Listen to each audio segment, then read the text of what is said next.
Hello, नमस्कार, आदाब, सत श्री अकाल और अस्सलाम वालेकुम। मैं हूं मोहम्मद अहमद काज़मी, लेकर आया हूं आपका पसंदीदा कार्यक्रम ग्लोबल न्यूज। रूस की तरफ से यूक्रेन के खिलाफ जंग शुरू हुए आज 26वां दिन है। यूक्रेन के प्रेसिडेंट वोलोदिमीर ज़ेलेंस्की ने कहा है कि अगर रूस के प्रेसिडेंट व्लादिमीर पुतिन के साथ बातचीत नाकाम रही तो ये तीसरे वर्ल्ड वॉर में बदल जाएगी।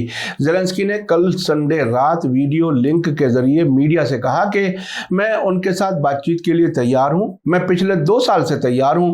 मुझे लगता है कि बिना बातचीत के हम इस जंग को ख़त्म नहीं कर सकते। उन्होंने कहा कि मुझे लगता है कि हमें पुतिन से बात करने के चांसेस तलाश करने के लिए किसी भी मैकेनिज्म और किसी भी मौके का इस्तेमाल करना होगा, लेकिन अगर ये कोशिश नाकाम हो जाए तो इसका मतलब है कि तीसरी वर्ल्ड वॉर होगी। यूक्रेन के प्रेसिडेंट ज़ेलेंस्की ने मीडिया से ये भी कहा कि हमने हमेशा बातचीत पर जोर दिया है, हमने बातचीत के लिए हमेशा हाथ बढ़ाया है, अमन के लिए हल की पेशकश की है और मैं चाहता हूं कि हर कोई अब मेरी बात सुने, खासकर मॉस्को में। ये मिलने का वक्त है, बात करने का वक्त है। ये यूक्रेन के लिए इलाकाई अखंडता और इंसाफ को बहाल करने का वक्त है। ज़ेलेंस्की ने रूस के साथ बातचीत के लिए अपनी प्रायोरिटीज को भी बताया, जिसमें जंग का खात्मा, सिक्योरिटी की गारंटी, सॉवरेनिटी, इलाकाई अखंडता की बहाली और मुल्क के लिए हकीकी सिक्योरिटी की गारंटी शामिल हैं।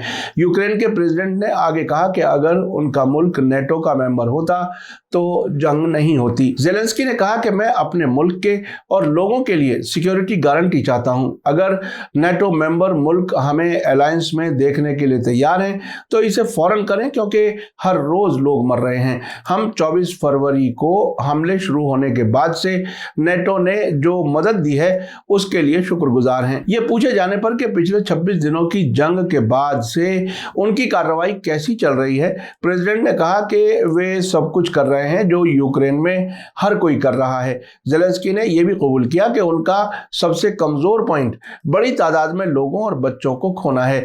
उधर यूक्रेन के साउथ के मारियोपोल बंदरगाह शहर पर रूसी हमले जारी हैं। रूस की तरफ से यूक्रेन की फौज को सरेंडर करने की वार्निंग के बीच यूक्रेन ने साफ कहा है कि हथियार डालने का सवाल ही नहीं उठता। यूक्रेन ने रूस की खतरनाक इंसानी क्राइसिस की वार्निंग को खारिज करते हुए कहा है कि मारियोपोल में सरेंडर करने का कोई सवाल नहीं पैदा होता।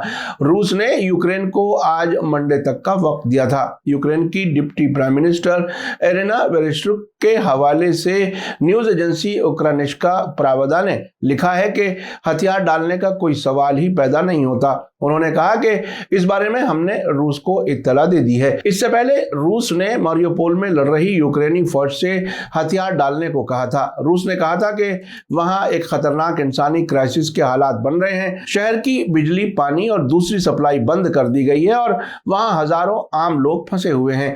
इसी बीच खबर है कि अमेरिकी प्रेसिडेंट जो बाइडेन इस हफ्ते फ्राइडे को यूक्रेन के पड़ोसी मुल्क पोलैंड का दौरा करने वाले हैं। व्हाइट हाउस की प्रेस सेक्रेटरी जेन साकी ने बताया है कि वो पोलैंड के प्रेसिडेंट अंद्रेया डूडा के साथ अपनी मुलाकात भी करेंगे। साकी ने कहा कि प्रेसिडेंट इस बात पर मशवरा करेंगे कि अपने बाकी दोस्त मुल्कों और साझेदारों के साथ अमेरिका किस तरह इंसानी हकूक क्राइसिस को हल करने में मदद कर सकता है, जो उनके मुताबिक रूस के यूक्रेन पर बिना उकसावे के हमले से पैदा हुआ है।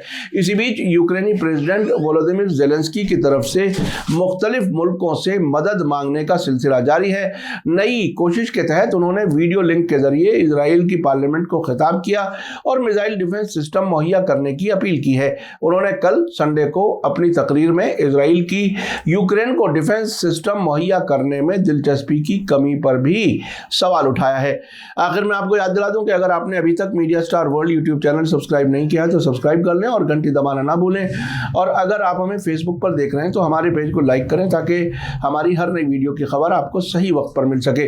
इसी के साथ मुझे दीजिए इजाजत। ग्लोबल न्यूज़ का ये एपिसोड आपको कैसा लगा कमेंट्स में जरूर लिखें। थैंक यू, धन्यवाद, शुक्रिया। जय भारत, जय हिंद। मीडिया स्टार वर्ल्ड के और वीडियो देखने के लिए हमारे चैनल को सब्सक्राइब करें और सीधे नोटिफिकेशन पाने के लिए बेल आइकन दबाएं। और अगर हमारी खबर सच्ची और अच्छी लगे तो अपने व्हाट्सएप, इंस्टाग्राम, फेसबुक और ट्विटर अकाउंट पर जरूर शेयर करें।